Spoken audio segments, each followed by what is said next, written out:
Subscribe کیجئے ہمارے channel شاہد رضا اشرفی official کو اور بیل آئیکن کو پریس کیجئے جس سے آپ کو نئے نئے ویڈیو کی نوٹیفیکیشن ملتی رہے۔ تو ناظرین السلام علیکم ورحمۃ اللہ وبرکاتہ۔ آج کا بیان حضرت مفتی سلمان اظہری کا بیان رہے گا۔ قربانی کا اصل مقصد کیا ہے تو اس ویڈیو میں جانیں گے۔ اس کے پہلے پارٹ 1 جو اپلوڈ کیا تھا آپ وہ بھی جا کر سنیں، بہترین بیان ہے، اور یہ اب پارٹ 2 اس کے بعد اپلوڈ ہوا ہے، تو چلیے پورا بیان ضرور سنیں اور اس پر عمل بھی کریں اور اللہ سے دعا کریں کہ اللہ ہمیں نیک عمل کرنے کی توفیق عطا فرمائے۔ تو چلیے ناظرین بیان شروع۔ سیدنا ابراہیم علیہ السلام، اللہ تبارک و تعالیٰ اگر حکم دے تو کیا تم ایسے مسلمان نہیں ہو؟ مسلمان کا مطلب ہوتا ہے سر جھکانے والا اللہ کے حکم کے آگے، یہ نہیں پوچھے گا کہ کیوں ہے اور کیسے ہے۔ مسلم کہتے ہیں اپنا سر جھکا دیا اللہ کی بارگاہ میں، اس کے حکم کے آگے۔ اللہ تبارک و تعالیٰ ہماری جانوں کا مالک ہے، اگر وہ چاہتا تو ہماری قربانی کا حکم دیتا، ہمارے اولاد کا، لیکن رب تبارک و تعالیٰ نے یہ سنت ابراہیمی پر پوری دنیا کو ثواب دینے کے لیے جانوروں کی قربانی کا حکم عطا فرمایا۔ میرے آقا صلی اللہ تعالیٰ علیہ وسلم کے پاس ایک صحابی حضرت زید بن ارقم آئے اور پوچھا یہ قربانی کیا ہے میرے آقا؟ حضور اکرم صلی اللہ علیہ وسلم نے فرمایا جس جانور کی قربانی کرو گے اس کے ہر بال کے بدلے تمہیں اللہ ایک نیکی عطا فرمائے گا۔ جتنے اس کے جسم میں بال ہوں گے ہر بال کے بدلے اللہ تمہیں ایک نیکی عطا فرمائے گا۔ اور حضور اکرم صلی اللہ تعالیٰ علیہ وسلم نے یہ بھی ارشاد فرمایا کہ تم جانور کا انتخاب اچھا کرو، اس لیے کہ کل بروز قیامت پل صراط پر یہ تمہاری سواری بن کر آئے گا، جس پر بیٹھ کر تم جنت میں جا رہے ہو۔ اور لوگ یہ بھی پوچھتے ہیں ہم نے ایک بار قربانی کی ہے تو وہاں سواری کون سی والی آئے گی؟ یہ بھی ملتا ہے روایت میں، تم نے اپنی زندگی میں جو سب سے پہلے قربانی کی ہے اس پر سوار ہوگے، لیکن ہر سال کی قربانی والے جانور بھی سواری بن کر تمہارے ارد گرد آئیں گے، وہ سب ہوں گے، تم انتخاب کرو جس پر سوار ہونا چاہو۔ اسی لیے قربانی میں عیب والے جانور کی قربانی جائز نہیں، لنگڑا ہو، لولا ہو، کان کٹا ہوا ہو۔ کیوں جائز نہیں ہے؟ دنیا تو یہ سمجھتی ہے کٹنے والا جانور وہ ہونا چاہیے جو ریجیکٹڈ ہو، جس کو کاٹا جا رہا ہے وہ دنیا میں کام کے لائق نہ ہو، اس کو کاٹنا چاہیے۔ دنیا کا یہ کانسیپٹ ہے، دنیا کا تصور یہ ہے، لیکن نہیں، اگر کوئی اپنے استعمال کے لیے کاٹ رہا ہوتا تو میں کہتا ہاں ریجیکٹڈ مال کاٹ لو، لیکن ذبح جو ہم کرتے ہیں قربانی میں وہ اپنے لیے نہیں، وہ رب ذوالجلال کے لیے ہے۔ اسی لیے بندہ یہ دیکھے میں اپنے رب کی حضور کیا پیش کر رہا ہوں۔ تم اگر کوئی ہدیہ تحفہ خریدنے جاتے ہو اپنے کسی عزت دار شخص کے لیے تو انتخاب سوچ سمجھ کر کے کرتے ہو کہ جس کو میں دینے جا رہا ہوں یہ کتنا ویلیو والا ہونا چاہیے، کتنا عزت والا ہونا چاہیے، اور جو رب تعالیٰ کی بارگاہ میں پیش کر رہے ہو اس کا بھی آپ خیال رکھو۔ اسی لیے لوگ کام چلانے کی باتیں تو بہت کرتے ہیں، قربانی کے متعلق کچھ باتیں ہیں جو مجھے آج عرض کرنی تھی، اس لیے میں نے آج اس موضوع پر آپ سے خطاب کیا۔ بہت سارے لوگ طرح طرح کے افواہیں بھی پھیلاتے ہیں، یہ تو ان غیر مسلموں کے اعتراضات کا میں نے جواب دیا۔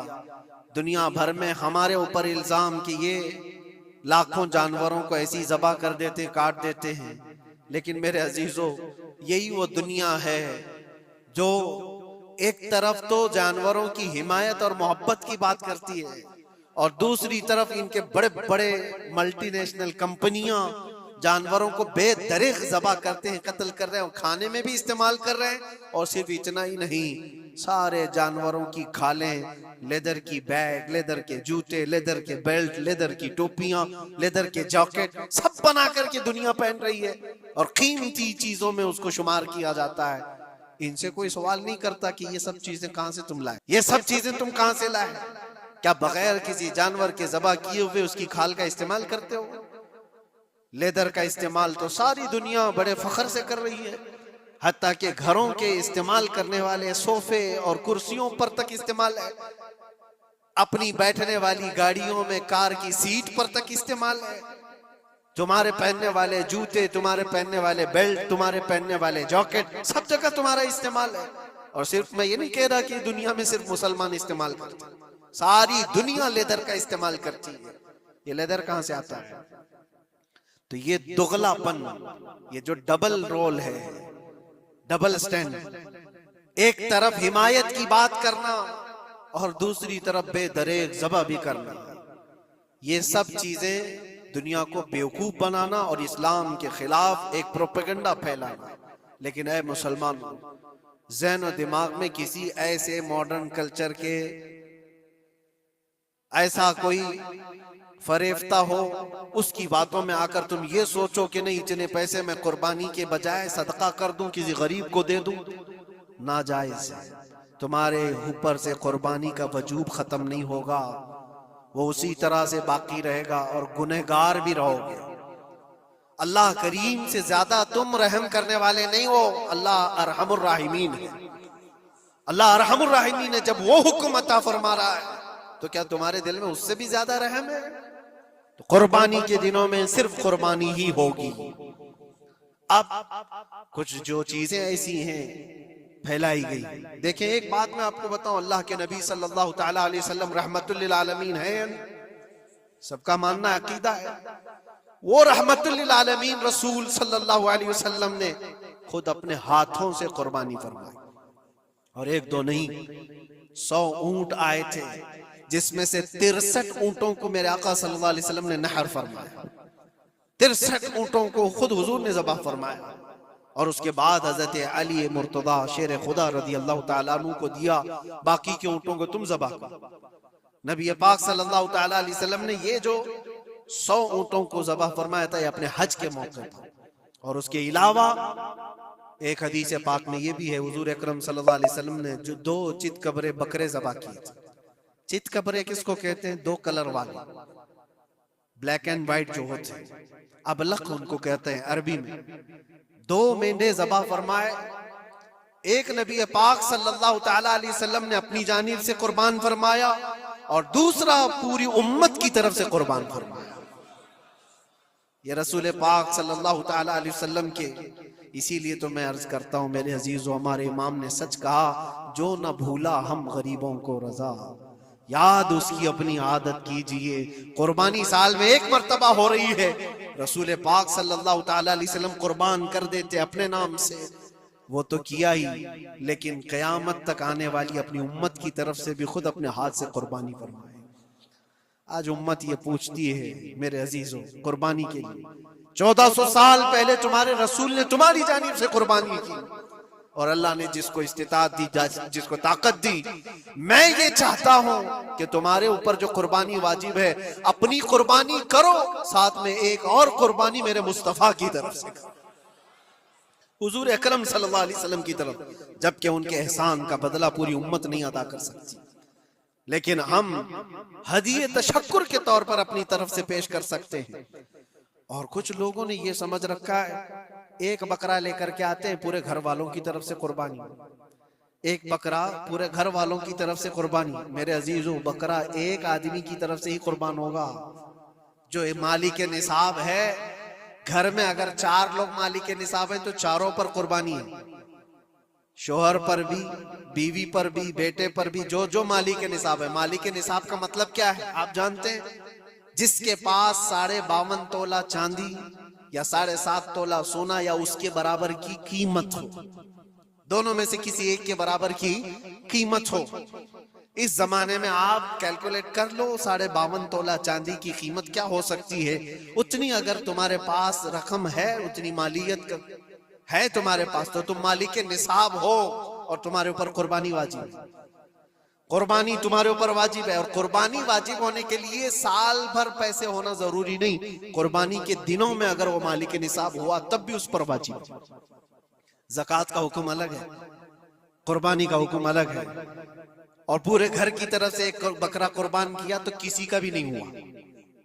اگر 4 لوگ گھر میں رہتے تھے اور چاروں کی طرف سے ایک بکرا ذبح کیا اور چاروں کا نام لیا گیا ہے، کے نام سے قربانی نہیں ہوئی، کیونکہ پرٹیکولر ایک ہی کی طرف سے قربانی ہو سکتی ہے.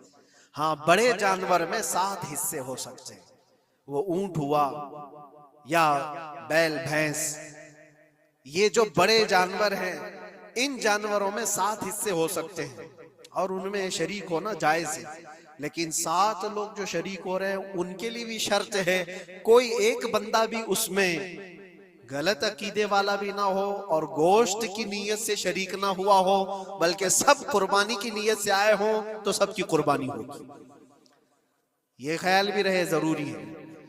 اب حالات ایسے آ گئے کہ سب کے لیے ایک بکرا لینا اگر طاقت کے بر نہیں ہے، استطاعت نہیں ہے، تو وہ بڑے جانور میں حصہ لے سکتے، جہاں پر یہ قربانیاں ہو رہی ہیں شریک ہو سکتے۔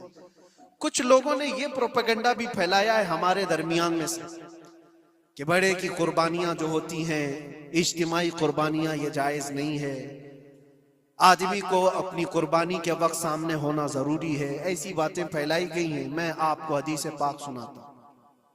اللہ کے نبی صلی اللہ تعالیٰ علیہ وسلم نے ارشاد فرمایا حضرت فاطمہ سے، کہا ہے فاطمہ اپنی قربانی کے وقت سامنے رہو، قربانی کے خون کا قطرہ زمین پر گرنے سے پہلے اللہ تعالیٰ تمہارے پچھلے سارے گناہ معاف فرمائے گا۔ حدیث پاک ہے، لیکن ساتھ میں دوسری حدیث یہ بھی ہے، نبی پاک صلی اللہ تعالیٰ علیہ وسلم نے اپنی قربانی کا وکیل حضرت علی کو بنایا تھا کہ اپنی نیابت دے دی کہ میری طرف سے تم قربانی کرو۔ اس طرح سے جو مسلمان استطاعت نہیں رکھتا خود کرنے کی، وہ اپنی جانب سے کسی دوسرے کو وکیل بنا سکتا ہے، شرعاً جائز ہے۔ کسی کو بھی وکالت دی جا سکتی، نیابت دی جا سکتی ہے، میرے طرف سے تم قربانی کرو۔ جیسے کہ گھر میں کوئی عورت مالک نصاب ہے، اگر یہ حکم ہوتا کہ عورت خود جا کر کے کرے تو کہاں سے کرتی؟ عورت کسی کو وکیل بنا سکتی ہے، اپنے شوہر کو کہہ دی یا کسی کو دے دیا پیسے کہ میری جانب سے تم قربانی کرو، یہ جائز ہے بالکل۔ جن لوگوں نے یہ پروپیگنڈا پھیلایا ہے ہمارے درمیان میں کہ قربانیاں نہیں ہوتی، وہ جاہل لوگ ہیں، پڑھے لکھے لوگ نہیں۔ شرعی مسائل کو جانے بغیر اس طرح کی باتیں عوام الناس میں، عوام المسلمین میں پھیلانا یہ گناہ ہے۔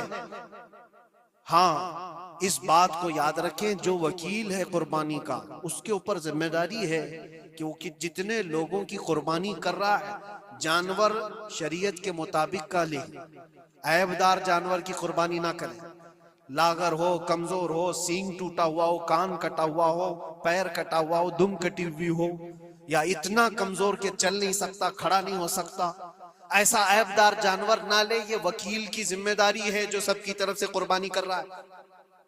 اور دوسری چیز، عیب کس کو کہتے ہیں؟ عیب کس کو؟ کان میں اگر سوراخ ہے تو وہ مکروہ ہے لیکن قربانی ہے اس کی۔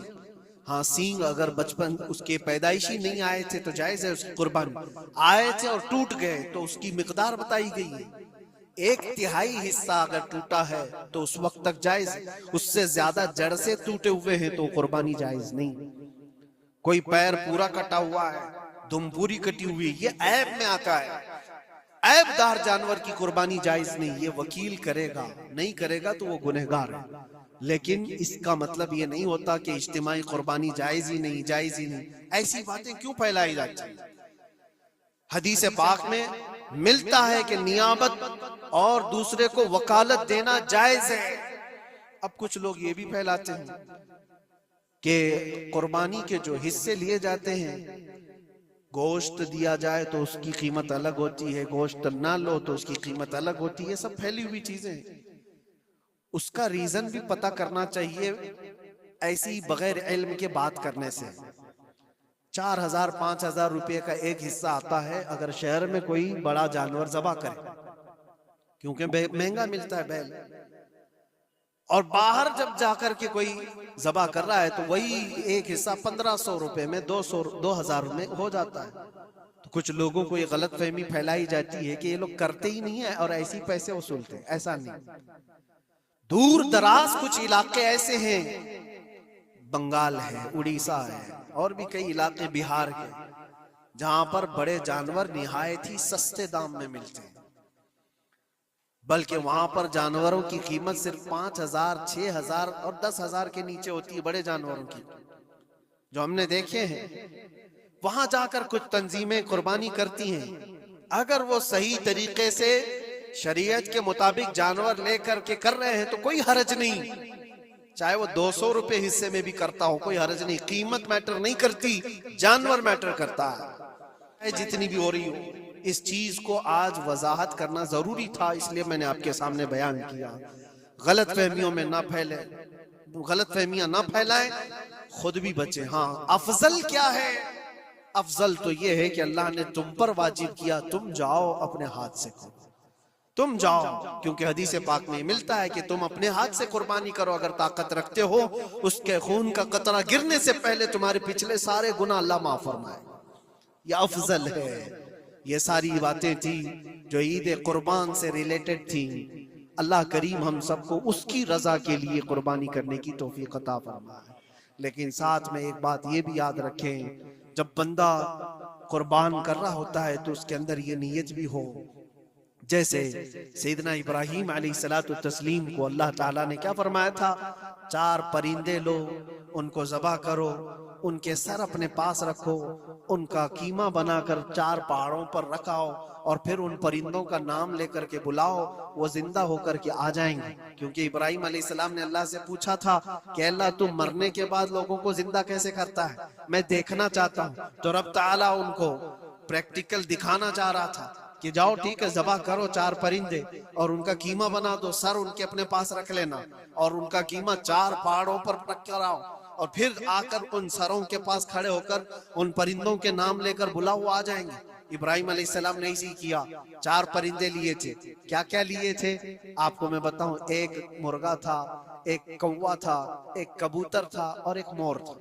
پرندوں کے نام یاد رکھ لیں، کوا ہے، مرغا ہے، کبوتر ہے اور مور ہے۔ چاروں کو ذبح کیا، ان کے سر اپنے پاس رکھے اور جسم کے سب قیمہ بنا دیا، اور 4 جگہ پر مکس کر کے ان کو رکھا ہے۔ پھر آ کر یہاں کھڑے ہوئے اور پکارا ان پرندوں کا نام لے کر، اللہ کے حکم سے آ جاؤ۔ وہ قیمہ ہوا میں اڑا، جسم بنا، اور ویسی بغیر سر کے اڑتا ہوا آیا اور اپنے اپنے سر سے جڑ کر کے وہ زندہ پرندہ ہو گیا۔ قرآن پاک میں یہ ہے موجود، 3 پارے میں رب تبارک و تعالیٰ نے فرمایا وَإِذْ قَالَ إِبْرَاهِيمُ رَبِّ أَرِنِي كَيْفَ تُحْيِي الْمَوْتَى قَالَ أَوَلَمْ تُؤْمِنْ قَالَ بَلَىٰ قَالَ وَلَٰكِنْ لِيَطْمَئِنَّ قَلْبِي قَالَ فَخُذْ 4 مِنَ الطَّيْرِ فَصُرْهُنَّ إِلَيْكَ ثُمَّ اجْعَلْ عَلَىٰ كُلِّ جَبَلٍ مِّنْهُنَّ جُزْءًا ثُمَّ ادْعُهُنَّ يَأْتِينَكَ سَعْيًا وَاعْلَمْ أَنَّ اللَّهَ عَزِيزٌ حَكِيمٌ۔ یہ اللہ تبارک تعالیٰ نے پورا قرآن میں فرمایا کہ ابراہیم علیہ السلام نے یہ جو کیا۔ اب سنیے، سبع سنابل شریف میں میر عبد الواحد بلگرامی رحمۃ اللہ علیہ لکھتے ہیں کہ 4 پرندوں کا جو انتخاب ہوا تھا نا، 4 پرندے جو چنے گئے تھے، کون سے تھے؟ کوا، مرغا، کبوتر، مور۔ اصل میں جو ہے ان کی ہر ایک کی ایک خاصیت ہے۔ کوا لالچی بہت ہوتا ہے، کوا لالچی بہت ہوتا ہے۔ مرغا اس کے اندر شہوت بہت زیادہ ہے، عورت کی خواہش، مرغے کے اندر خواہش شہوت زیادہ ہوتی ہے، اور کبوتر کے اندر دوستی کرنے کی عادت زیادہ ہوتی ہے، جلدی دوستی کرتا ہے، اور مور کے اندر دکھاوے کی عادت زیادہ ہوتی ہے، اپنی خوبصورتی کا اظہار بار بار کرتا ہے۔ تو یہ 4 چیزیں ان کے اندر ہیں، یہ 4 پرندوں کے اندر۔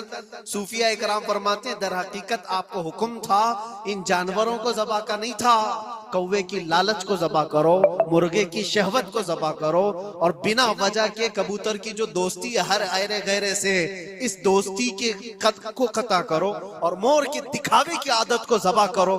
یہ 4 بری عادتوں کو ذبح کرو تو اللہ کی قدرت کے مشاہدے دیکھنے ملیں گے۔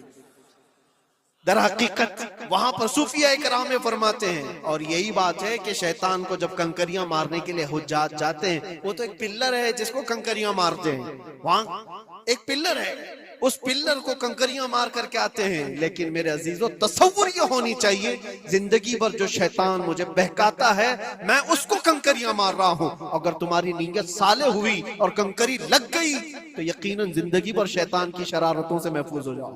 تم نے اپنے شیطان کو زخمی کر دیا، اسی لیے جس کا حج قبول ہو جاتا ہے اس کی کنکری وہاں سے اٹھا لی جاتی، ورنہ تو 40 لاکھ لوگ 70 کنکریاں مار کر کے آئیں تو پہاڑ بن جانا چاہیے، لیکن کوئی پہاڑ نہیں ہوتا وہاں کنکریوں کا، جا کر دیکھیں، نہ ہی اس کو اٹھایا جا رہا ہے۔ لیکن حدیث پاک میں جس حاجی کا حج قبول ہوتا ہے اس کی کنکریاں اٹھا لی جاتی ہیں، وہ شیطان کو لگ چکی ہے۔ تو نیت کا